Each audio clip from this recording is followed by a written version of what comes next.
Hi friends, இன்றைக்கி என்ன நம்ம பார்க்க போகிறோன்னா பீன்ஸு அவரைக்காய் போட்டு ஒரு குருமா குழம்பு எப்படி செய்கிறது தான். ஃபஸ்ட்டு ஸ்டவ் ஆன் பண்ணி குக்கரை வச்சுக்கோங்க. அதில் எண்ணெய், கொஞ்சம் சோம்பு போட்டு, வெங்காயம் போட்டு, இஞ்சி பூண்டு பேஸ்ட்டு போட்டு நல்லா வதக்கிக்கோங்க. அதுக்கப்புறம் தக்காளி போட்டு வதக்கிக்கோங்க. தக்காளி நல்லா வதங்கினோன்னா உப்பு கொஞ்சம் ஆட் பண்ணால் நல்லா வதங்கும் ஃப்ரெண்ட்ஸ். அது நல்லா வதங்கி வர ஸ்டேஜில் நம்ம அவரைக்காவும் பீன்ஸும் நல்லா வாஷ் பண்ணி வச்சுருக்கோம். அது நம்ம நல்லா அதை ஆட் பண்ணிக்கலாம். இந்த ஸ்டேஜ் வரும்போது நம்ம இந்த காய்கறிஸ்லாம் ஆட் பண்ணிவிட்டு நல்லா வதக்கி விடுங்க ஃப்ரெண்ட்ஸ். இது நல்லா வதங்க குழம்பு நல்லா வரும்.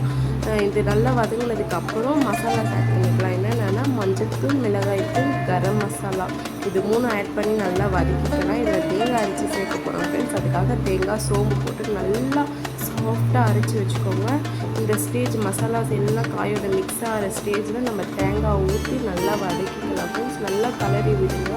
நல்லா கலரி விட்டதுக்கப்புறமா குக்கர் மூடி போட்டு விசில் ஒரு 4 விசில் விட்டு எடுத்தால் நம்ம குழம்பு ரெடி ஃப்ரெண்ட்ஸ். சாப்பிட்டு பார்த்து சொல்லுங்கள்.